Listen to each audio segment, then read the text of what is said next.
Right. Thank you, Courtney. Welcome to the information session for the 2026-2028 Activate Rural Learning Lab cohort. I am so glad that many of you are registered from across the state of Minnesota, South Dakota, North Dakota, Montana, and I'm seeing some other states as well. It is so exciting to see the names and places entered into the chat to know we are here together with mutual love and respect for rural places. Next slide, we're going to start off with sharing a little bit about each of us, since a part of this Learning Lab cohort is actually working very closely with myself and Courtney. And yeah, so we thought we'd share a little bit about our background. So my home community of Granite Falls, this is a lot of the why I do this work and why I'm so passionate about the Activate Rural program. And our focus area around that is because I personally I have an old church building it's like outside of my job that I have been working on for years. And I'm also turning into a creative gathering place, partnering with a local nonprofit in my community. I've served as a local city council member for a number of years in my home community of Granite Falls, Minnesota. So I have that local government experience and working with local government. And then also one of the most difficult projects that I've ever been a part of is founding a cooperative public house, creative gathering place, tap house type of space in Granite Falls in downtown.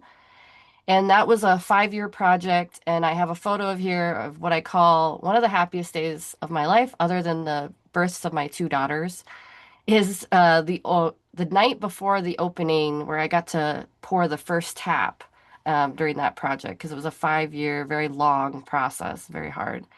And why I'm sharing this, some of the different projects that I've been a part of, is because I bring a lot of that experience and knowledge into the work that we do at Activate Rural and the Learning Lab itself with the cohort, and what I've been learning firsthand. And why we call it a learning lab is because we are truly learning with you. We don't have all the answers. Every project has some unique challenges, but a lot of them have very similar challenges and opportunities that we all experience. And so we learn at Activate Rural just as much as you'll be learning as a part of the cohort experience. So now I'll pass it on to Courtney. Serena.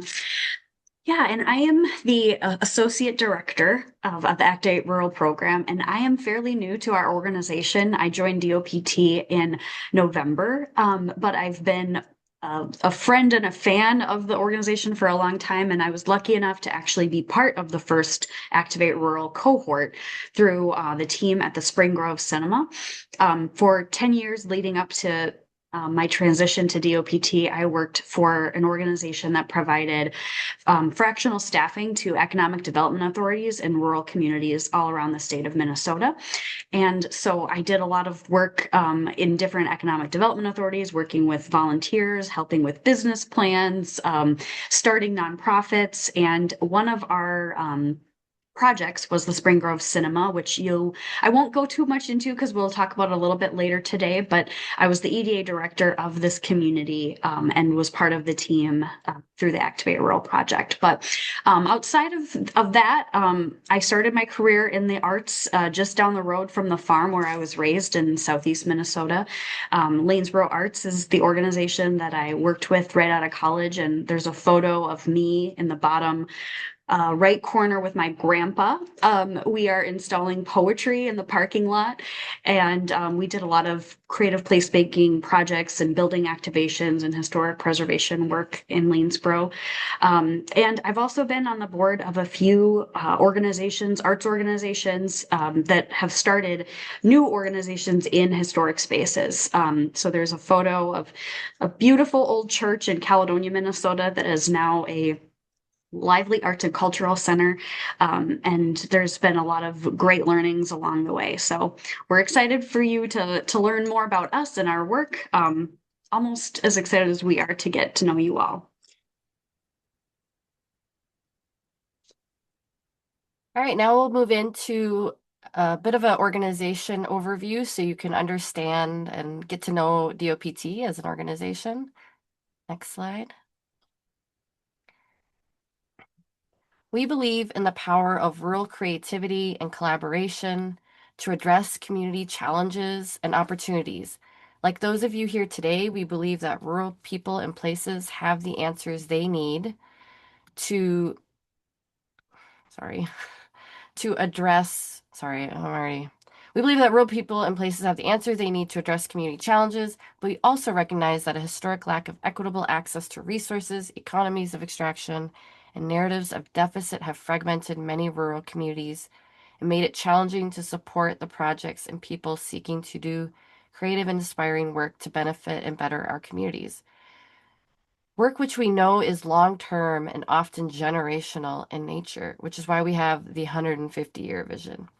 We also know that with proper support, we can reimagine our rural spaces and share the knowledge, skills, and resources we have to dream and build a more vibrant, equitable, and just future. As you will see from our organization's values of accessible play, deep compassion, reciprocal exchange, and intentional representation, the topic of creating and resourcing community gathering spaces where people feel welcomed and supported is very close to our organization's heart.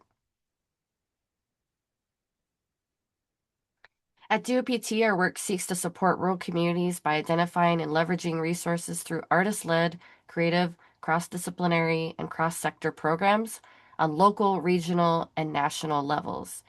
Our local work is centered around Southwest Minnesota, where our home base, the Yes House, is located in Granite Falls, population around 2,700.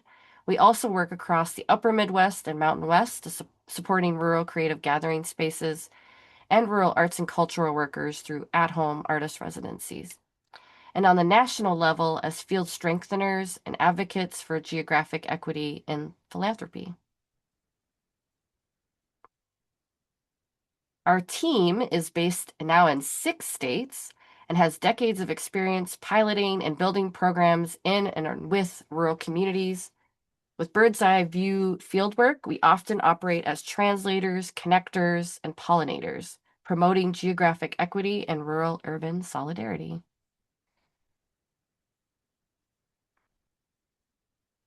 Our 4 key and often intertwining strategies seek to activate rural community assets, connect rural municipalities with creative strategies, and support rural arts and cultural workers, and nurture the rural arts and culture field.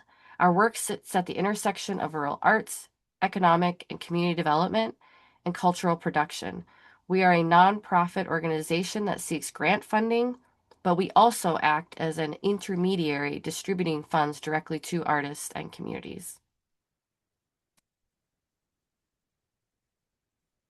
As mentioned earlier, DOPT's home base is at the Yes House in Granite Falls, Minnesota. It is a creative community gathering space that includes 2 apartments, a shared studio space, a rock climbing slash training room, performance venue, an art gallery, and co-working gathering space. An audio recording studio, media lab, and an artist wellness workshop space are also in the works. And I wanted to mention the Yes House because a lot of the Activate Rural Learning Lab, a lot of what we're learning as a part of building out the Yes House, the capital campaign, how it operates, the programming, all the events and everything, we share that out as in resources, as templates, as a part of the Learning Lab. So it's something that you'll hear a lot about in the Activate Rural Learning Lab program. Next slide. All right, and now I'm going to jump in to share a bit about Activate Rural and the program itself, and then we'll go through some examples. Turn it over to Courtney for some examples. So the Activate Rural Activate Rural program is a learning lab and a workshop series designed to offer support, peer learning, and resources to artists, creative entrepreneurs, organizations, and small business owners. Uh, that are supporting creative space use and the activation of third places. Some of those examples, actually, we'll share that during when I talk about assets, some examples of what those third places can be. Next slide. When we say third places, we mean those informal public gathering spaces like cafes, libraries, community centers. Basically, they are places that you go to meet your neighbor, to hang out with your friends that are outside of work and home.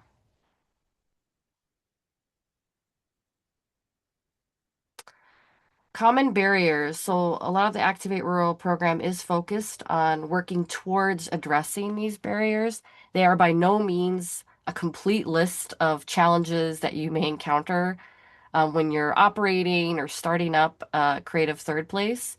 But these are the three that we focus on in our program. So the first one is ownership and stewardship.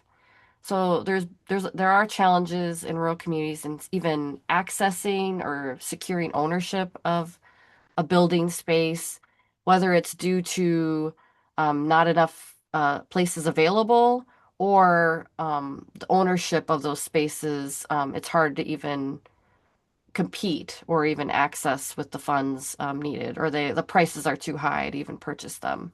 So the challenges around that vary quite widely depending on each community.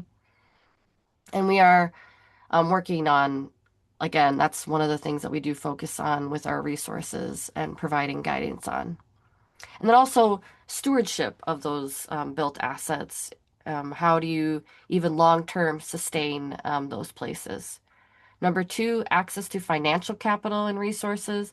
Obviously, this is like one of the number one reasons we hear as a challenge when it comes to especially accessing grant funding or even loans or funding to support capital or renovations of a building space, which is why we're so excited that as a part of the Learning Lab, this round that we have, that unrestricted grant that can support capital improvements and operating revenue. The third one, capacity and access to social capital. So this is just the people power, right? So that you have enough people capacity to make your project happen, the programming, the events, the operation part of it. And that's having enough the time and then also the experience. So you're not starting from scratch. So the Learning Lab helps support that. But even if you're not a part of the Learning Lab, we also provide resources as a part of the workshop series, our atlas that you'll hear about later, that help so that, again, you're not starting from scratch. All right, next slide. This is our framework around the Activate Rural program. So as you can see in the center, we have that creative place, the asset. Then surrounding it is the activation, working with artists. And then outside of that, the impact that it's having that does need to include as a part of the engagement process around community is transparency and accountability. We focus a lot on that as well as a part of community engagement and activation. And then our impact is through a creative place is throughout the community that helps cultivate curiosity, openness, connection, belonging, and of course, community. Next slide. I'm just going to go through three definitions, artist, activation, and asset. I was like, what are the three? So artist, activation, asset. The first one, artist. We have a very broad definition of artist. So it's anyone who is creative, resourceful, inspired, driven to collaborate across all sectors, public, private, civic. This includes all mediums, visual, performance, culinary, folk, textile, traditional, social, civic. We also mean culture bearers, craftspeople, artisans, hobbyists, contractors, and handy people. Next slide. Activation. So our definition, there's lots of different ways you can interpret activation, but the way we define activation is it is the implementation of creative community engagement activities to transform a place into a curious, open, and cultural experience for local residents. So activities may range from hosting artist workshops and exhibitions to performances, open mics, and community conversations. It could be collaborative mural making, game nights, meals shared, uh, haunted house frights, pop-up markets, and basically that as long as they're activities that connect people and the place, or connect people to the place and to each other. Next slide. Asset, again, there are many different types of community assets, such as cultural, natural, and social assets. For this framework, we are referring to your community's existing physical assets, such as its buildings, cafes, churches, and schools. They are the brick and mortar places that connect people and shape a community's stories. We also many times refer to these places as places of possibility. So even if it's an underused or not being used right now space, if you see possibility and a vision for that place, yeah, then we'd love to support that vision. All right, now I'll Thanks, pass it Janine. on to Courtney. Thank you. And I get the job of sharing about the 5 awesome communities that were part of the inaugural cohort. And what we hope this can do is give you a little bit of context, examples, provide some ideas for you as you're thinking about an application. But I do also want to say up front that there's a lot of great resources on our website, including videos featuring each of these communities. And so you can hear from the people that you see in these photos. You can see their communities and be part of those. So make sure that you check out our website and look at those videos as well. Um, the first organization I'll tell you about is the Rusty Rock Community Guild. This is a group of volunteers up in Buell, Minnesota on the Iron Range. And they initially applied because they were looking to create a youth center in the basement of their public library.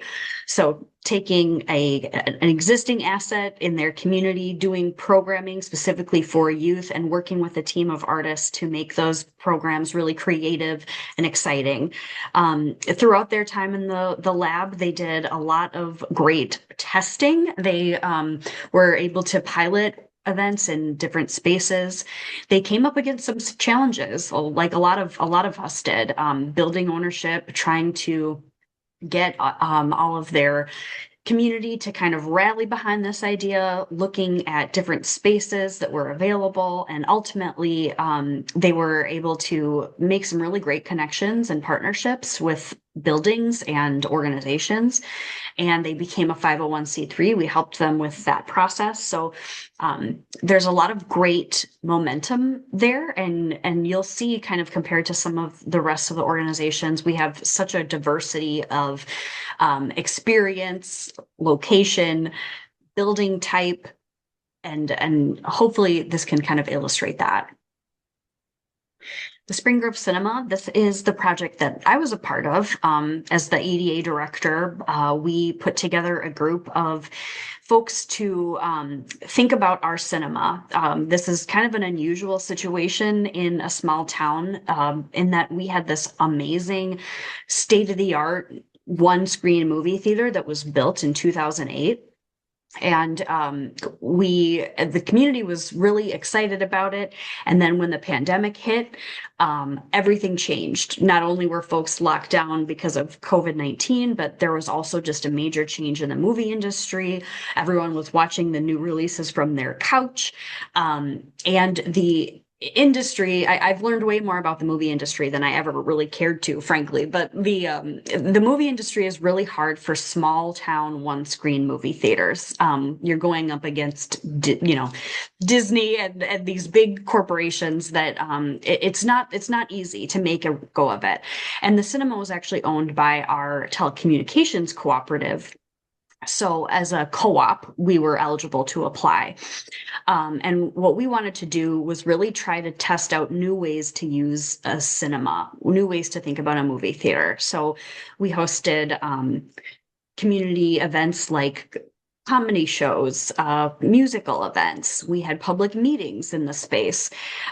We worked to create a gaming loft in the top floor and create almost like a student union in partnership with the high school that was located just down the street. So we were trying to think of just more ways to use a movie theater to get people in the door outside of the show times and to really make it a hub for community members to talk to each other, to engage with each other. And throughout the process, we actually, one of our team members, an artist, was able to purchase the building and keep it going. And so I'm excited about all the work that they continue to do there. And I would love for you all to check it out as well. Minnesota Arts is an organization in Redwood Falls, Minnesota. And this organization was already doing a lot of great work, a lot of cool programming, a lot of artist activations. The folks involved had a food truck, a lot of different great things, but they were looking for a space. And Serena, you'll have to correct me if I'm wrong, but I believe that this community really had never had an actual native-owned, native-led space in their downtown. And so it was really important for Anne and her team at Minnesota Arts to find a space, and they were able to purchase a building and open it up as a community space. They had their opening in the fall of last year. They do exhibitions, other programming. So this was just a wonderful example of an organization that had an idea, had a team, had a vision for what they wanted, and we were able to help them get a great space and do that work. Bauman Hall Arts is another organization that was part of our inaugural cohort. This is a project of a nonprofit in Jasper, Minnesota, which is a small town kind of on the western side of the state. And there are a lot of beautiful historic buildings in Jasper, and Bauman Hall in particular is right downtown, kind of a cornerstone of the community.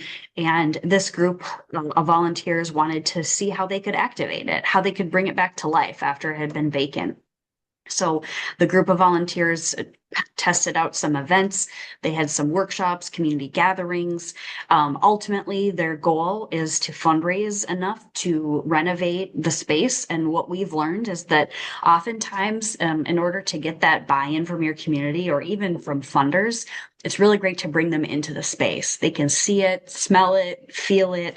And so you'll see some in the photos there, some of the events that they were able to host during their time in program. And Monoman Arts Initiative is another one of our first cohort members. And this is a group of folks on the White Earth Nation who have been doing really incredible artist-led work for decades. And what they have done is basically they had created a collaborative of different organizations within their community, both their city, the tribe. There was a lot of other different partners that they brought together to work towards this collaboration that ultimately got some funding from the Minnesota Artists on Main Street program in 2019. And they use that momentum to apply for Activate Rural in an effort to create their own space, their own permanent space. They had operated kind of as a nebulous collaborative for many years. And so we worked with them to support their programming. They started having quarterly artist meetings, workshops, events. They operate several different initiatives, and we're able to. I just spoke with Joe, and they're looking at a space to procure for the long term. And so there's a lot of great momentum there. This is another organization that we were able to help form their own 501c3 process.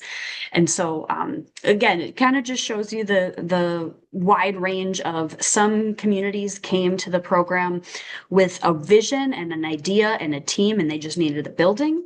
Some came with the building and they needed to figure out how to program it and activate that building. And so we were excited to answer some more of your questions about these, but hopefully they were able to give you some good inspiration. And I'll also just mention too, as part of our wrap up of the first cohort, the Activate Rural Atlas was published, and this is a downloadable resource that you can find on our website. And this tells a lot of the stories of the activations that occurred in the 5 different communities, talks about our framework, the language, specific ideas and resources. So if you are planning to apply for the Activate Rural cohort, we would really highly recommend that you download the Atlas and take a look. I think it will help you just prepare your application, prepare your team, and really get you kind of in the right mindset of what we're looking for in the program. All right. Now we'll move into the actual, this most current application period for the 2026-2028 Learning Lab cohort. So this Learning Lab, it's a 2-year curated cohort experience for teams of creative entrepreneurs, artists, community activators, elected leaders, and small business owners, again, to cultivate creative third places. We will select a total of 10 building activation projects across the 4 states, across Minnesota, Montana, North Dakota, South Dakota, and the Native nations that share that geography. They must be in rural communities of around 20,000 residents or less. We do have a priority and focus on smaller rural communities, even though we definitely recognize that 20 and above rural communities, I mean, sorry, 20,000 and above sized communities are also rural. But for this program, we are funnel or trying to focus on the, like I said, the smaller population communities. All right, next slide. All right, eligible building activation projects. The project should be focused on designing a gathering place for community connection. So it has to be, again, open to the public so that uh, people can, so it's a public space. It is for community connection. And it is through creativity, again, working with artists. I already mentioned this. It must be located in Minnesota, South Dakota, North Dakota, Montana, or one of the native nations within those that share that geography. It must be led by a committed core team of 1 to 2 artists and 2 to 3 activators, but it also could be all artists. It could be you could be an artist and an activator. So if we're not trying to label exactly who you are as an individual, but as long as we have that combination, it shows evidence in the application, and that they're willing to commit to and participate for 2 years as a part of this cohort experience. The space needs to be a safe and viable place for active engagement and public events. So, we know there's all types of different building conditions and whatnot, but so you must have at least, or eventually at some point in the 2-year time frame, that there is a safe place that you can engage people and have the public events in. So in terms of where you're at with the project, so you can, if you have an idea and you are moving forward, you have an identified building currently or soon to be under contract, that is okay. You can apply if you don't have the building in place at the application time when you're applying. Um, And then it has to be the lead applicant, must be one of the following eligible organizational structures. So you could be tribal government, a municipal government, county government, basically local government. You could be a 501(c)(3) nonprofit organization. You could also be a group or collective that is fiscally sponsored, or if you need fiscal sponsorship, you can also just note that in your application. And then we can work with you if you are selected to get fiscal sponsorship. And also a cooperative organizational structure as well. And I know we've had some questions about being an LLC, and we do say that the building space. For example, if the nonprofit needs to lease a space or partner with an LLC to make a project happen, that is also eligible as an applicant.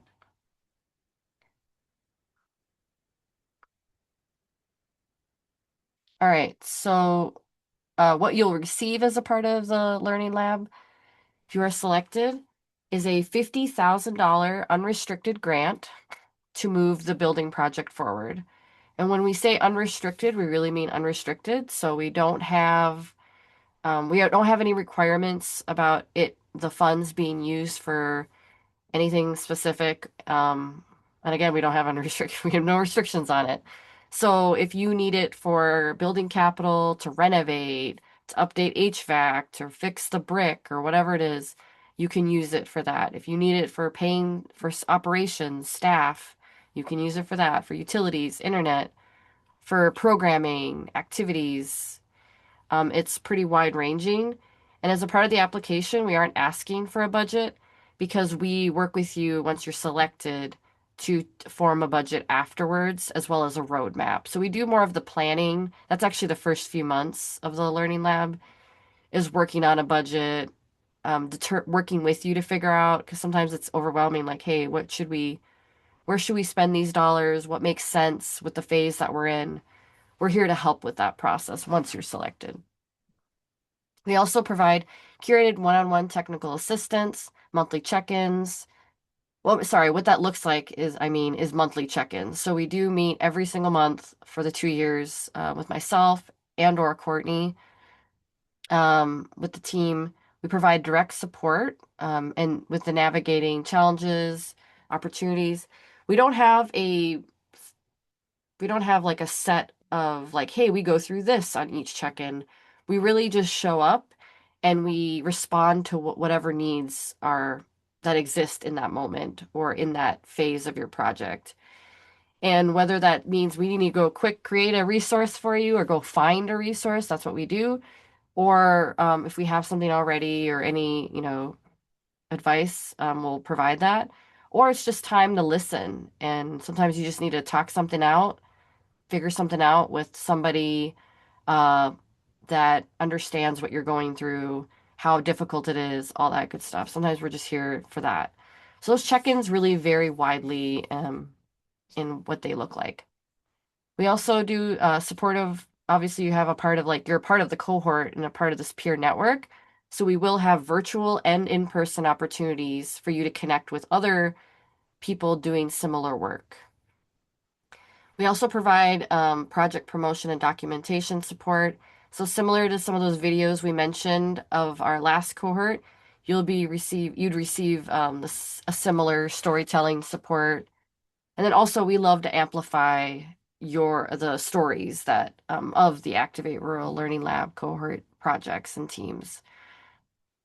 And then we have a resource hub with guides, lots of templates, and also providing workshops. We provide cohort specific workshops. So we have people come in uh, and do just workshops that are just for the cohort teams, so that you can then ask questions, talk about whatever we are presenting in that topic.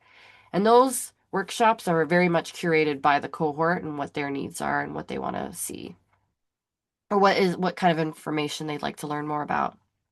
Lastly, we provide travel and lodging costs for two core team members. Unfortunately, we can't fund and support your entire team if you have a large team to attend in-person gatherings, but we can support up to two core team members from your team to attend two in-person cohort gatherings. One will be in June in Granite Falls, and then the other will also have an Activate Rural Summit and then a cohort retreat at the end of our 2 year in 2028. Right, next.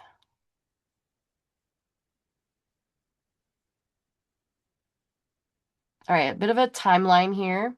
As I mentioned, that'll be our first full cohort gathering in Granite Falls, and we would like to make sure that at least two members of your cohort team can attend that. Um, like I mentioned earlier, June through October, or that first few months, We'll work with the team to draft that roadmap and budget, what it looks like for your work over the next 2 years. Then in August and October, we'll come visit the selected projects and sites. I'm really excited about that. That's my favorite part is getting to know each community and being on site to get to know the place and the team members. Ongoing, we always providing one-on-one technical assistance, even outside of those monthly check-ins. We respond to emails. If we need to hop on another call, we do that. And then like I mentioned, the virtual cohort workshops. Next slide.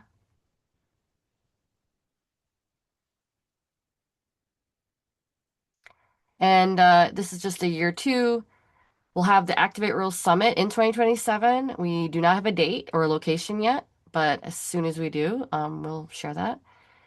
And then we will have the in-person closing celebration in May of 2028, and the same ongoing as I mentioned earlier. These are our selection criteria. I won't get into too much detail about it, but we have community connection, capacity, we look at readiness, and then cohort and project diversity. So we do have to keep in mind the cohort makeup and trying to have a good balance of, idea or projects that are in the idea beginning phase, projects in more operational, and yeah, and that's with the project diversity, also geographic diversity around the 4 states. And this is, I want to mention the project selection criteria. We will have a selection committee or application reviewers from each state. We are identifying two per state, and each of the two reviewers will be looking at just the applications from that state. So we aren't comparing applications against states, and we are ensuring that we at least select one, ideally two projects per state. Next slide. And this is the timeline. I think this is my last slide. So January 5th is when we opened up the application form online there. And February 20th by midnight, the application forms are due. That is a strong deadline right there. We won't be going past that. And then, or we won't accept applications if they're submitted past that deadline. March 2026 is when the selection committee will be reviewing applications that whole month. And then with their recommendations, Courtney and I will be scheduling Zoom meetings with the finalists. So we will identify 12 to 15 finalists and host 30-minute Zoom meetings with each. And then once we make that final decision of the 10 selected, we will announce in May. But you will hear from us that week in April 6th to 10th, whether you have moved on as a finalist or not. So you'll have a better idea of where you're at during that week. Thanks, Serena. So it's time for Q&A, and I see we have a few in the Q&A box. Remember to throw your questions in there. But we've had some really great questions actually in the weeks leading up to this webinar. And so I wanted to go through a few. These are kind of amalgamations of several questions that folks have asked, but have kind of the same theme. So one of the questions that we got was a great question around an arts organization that's doing programming in different spaces throughout their community. Maybe they're doing some things here, some things there. They were wondering if they're eligible, and the answer is yes. This particular organization also owned their own building that was part of this. That was another consideration, but in general, if you are programming several different spaces in your community, that is an eligible use. But just keep in mind that we're looking for community-driven activation projects. So really important to have all the property owners not only giving you their permission to use their building, but for them to be actively involved in that process too. Another question that we received a few iterations of is I own a former church building. I host concerts, workshops, other community events. I am not affiliated with a nonprofit. Am I eligible to apply? And unfortunately, here the answer is no. Lead applicants have to be one of those eligible organizational structures that we list here. You can be fiscally sponsored. So if there is a local nonprofit that you want to work with, or if you need help finding one, we can help you with that too. But what we want to prevent really is like an individual who owns and operates a space as their business, applying for funding to just keep doing what they're doing and not bringing in other community members or other types of programming, because we really do feel like this needs to be a community driven experience. Privately owned spaces, as Serena mentioned earlier, privately owned spaces can be part of the project as long as there's a community driven team and that there's a fiscal sponsor. And two last kind of questions that we've got several iterations of. Our community has a population of 25,000. Could we still apply? No. Unfortunately, communities of 20,000 or less are what we're prioritizing for funding. Um, and there was a question from an individual who has a mobile unit and they host art classes in that mobile unit. And this was a great question because Serena and I were kind of wondering, is a mobile, I mean, a mobile unit, like kind of like a food truck kind of thing, is that eligible or must it be a brick and mortar? No, the mobile unit is not eligible because what we really are wanting to do is invest in the spaces and the buildings that are going to have a long-term sustainable impact on your community. If this group was looking to move into a brick and mortar and maybe just needed help to figure out that transition, that would be eligible. So we can start looking at the Q&A. I'm going to stop sharing my screen.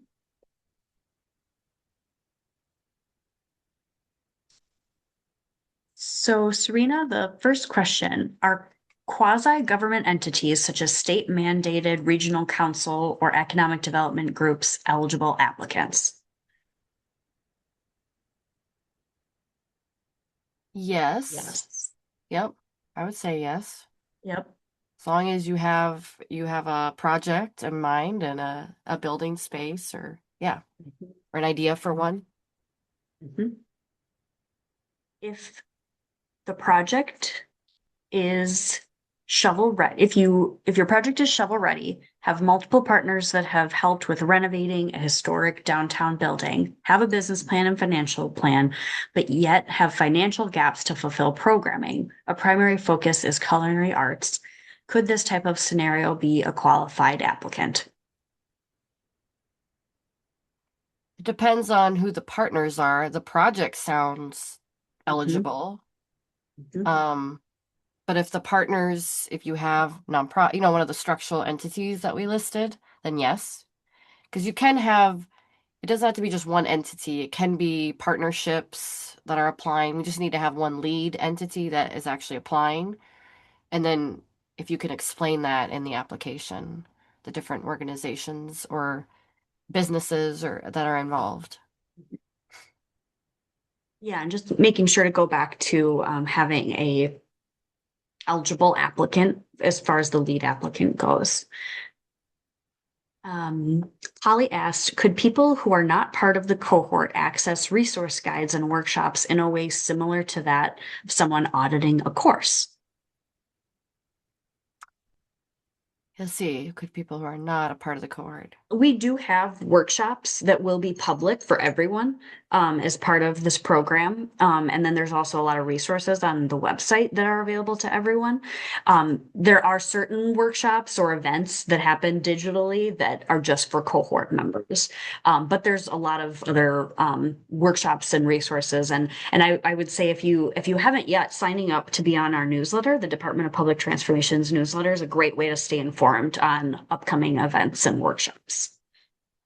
And also, I did not mention, because we were trying to focus on the learning lab, but we also have coaching sessions available. And we're just right now working on revamping our web pages for both the workshop series, the coaching sessions, and then we're actually going to have a resource hub page dedicated to providing a lot of that. So if you're not a part of the Learning Lab, we do have other ways that you can connect with us and that we can help support a project. Yeah, in different ways, including our coaching sessions that are free and are available to groups that are cultivating a creative third place in their community. We have a question about independent school districts and if they're eligible to apply. They are not. They can be a part of like Spring Grove, how they were mentioned, they're a partner in the project, but they can't be the only lead applicant. But we understand that schools can be a part of a project. Here is a question from Darren. Do you see strong applications that combine business support with creative gathering spaces? I'm intrigued. Yeah, I, I so mean, I maybe think, oh yeah, go ahead, Courtney. What do well, you? to me, I'm understanding the question of being like business support, like your local small business development center office. Could that be a creative gathering space, or can there be integrations of those? And I feel like the answer could definitely be yes, if that is central to the mission. Anything to add, Serena? I'd agree. We Mhm. have a list on our FAQ of examples, but definitely not an exhaustive list. Like we understand there are so many creative ways rural communities are reimagining places and how many different entities or types of activities in one space. We're seeing a lot of that where there's like multiple either businesses or even like the Yes House is a good very multi-use where you have a recording studio, performance space, cafe, whatever, apartments, like a lot of different things happening in a space. And that's very much a great activate rural project. One of the next questions, one of the biggest events of the year for us is held annually, the weekend of June 12th through the 14th. So people might normally attend the cohort gathering, would not be available. Could we send other community members in our place, or participate virtually? I wouldn't put, I mean, maybe there's a virtual option, although, yeah, attending the cohort, the people that we'll be working with closely would be the best, but yes, that would be the next best is having at least somebody from your community, other community partners that can attend would also work. Mhm. And from my experience as someone who was part of the cohort, it's really great to be able to get to know your fellow cohort members in person before you launch into all of that online work. But it would also be a great way for that group that you're mentioning, to kind of get other folks bought in to and by sending them. So I wouldn't, I don't think that should discourage you from applying. How did you end up with a service area that runs from Montana to Minnesota? There must be a story there. This was actually, yeah, it was a big decision figuring out, okay, where do we want to um because we just only had the Activate Rural Learning Lab last time in Minnesota. And so figuring out, all right, where do we go, which direction, which states, because we would love to obviously be able to serve more places, more states, and maybe at some point in the future we can. I don't know. But for now, with the Learning Lab, because it does take a lot of our one-on-one time, we did choose to move into South Dakota, North Dakota, Montana, and the Native nations that share that geography because we wanted to move into states that are very different than Minnesota, and we recognize that the resources available to rural communities looks very different in South Dakota, North Dakota, and Montana compared to Minnesota. And we are going into it with that recognition. We totally understand that Minnesota's pretty lucky in terms of like access to arts funding, community development, economic development funding, like all that funding for its rural communities. And if we are bringing in resources and serving as an intermediary, um, taking like again, this is funded through the Mellon Foundation. We wanted to bring more resources, capital funds to rural communities and states that don't have as much access to that. And so we identified, and we all in North Dakota, South Dakota, we already have we have worked there in the Upper Midwest with our other programming, Ignite Rural, and we have a staff member in North Dakota.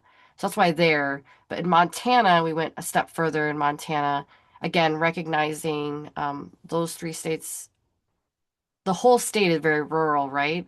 And the focus of Activate Rural is supporting and providing resources to very rural communities that lack those resources.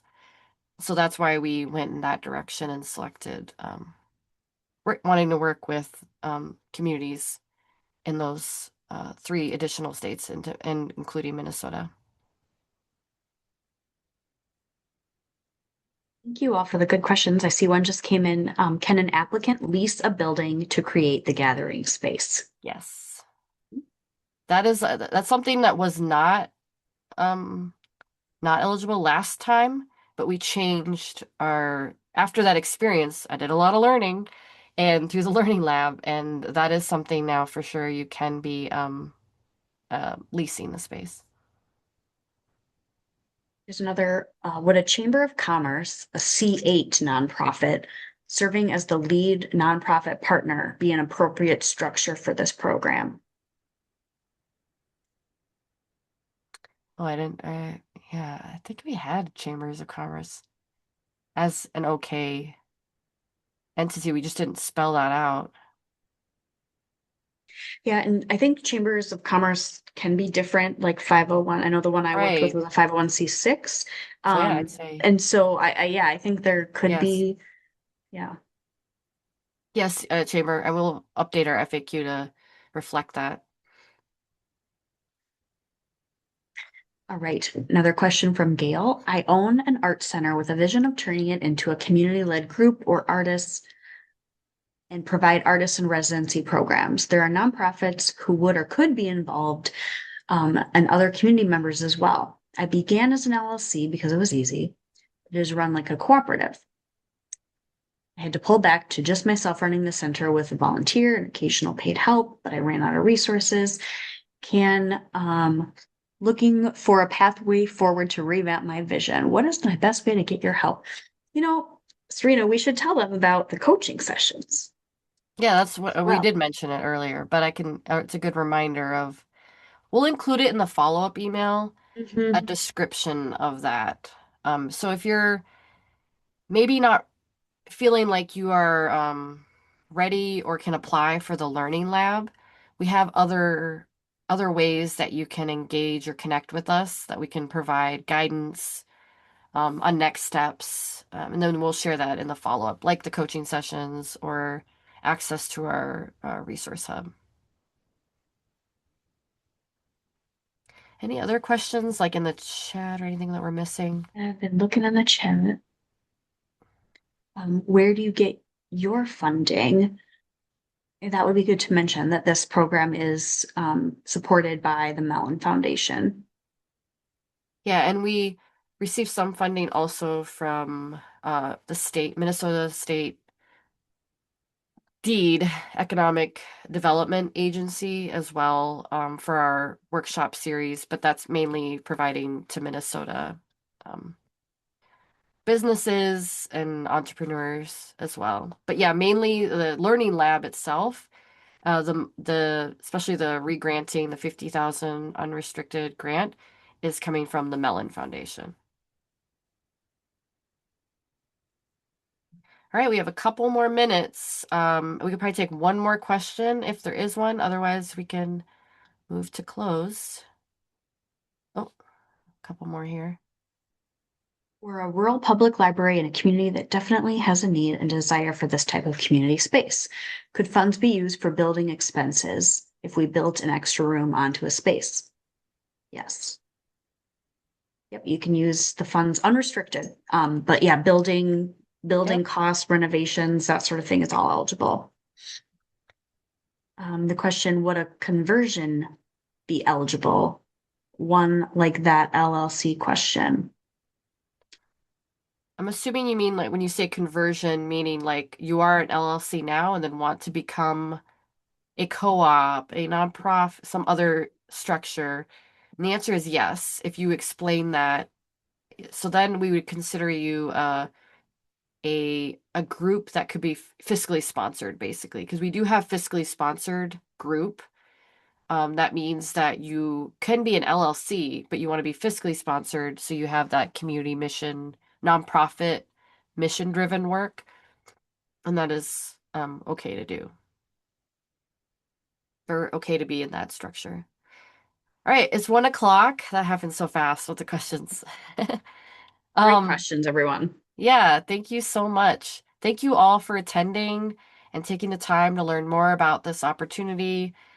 We will, like I said earlier, and like Courtney said, we will follow up with an email to everybody that has registered for this info session with a recording, other, links to other resources that we can provide.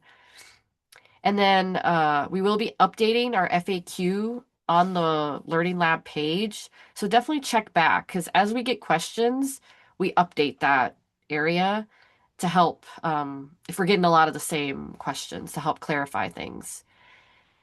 Oh, and this recording will also be on our that Activate Real Learning Lab page. So if you'd like to share it with people that maybe didn't know about it, or you're like, oh, there's a really cool project in our community, they should know about it.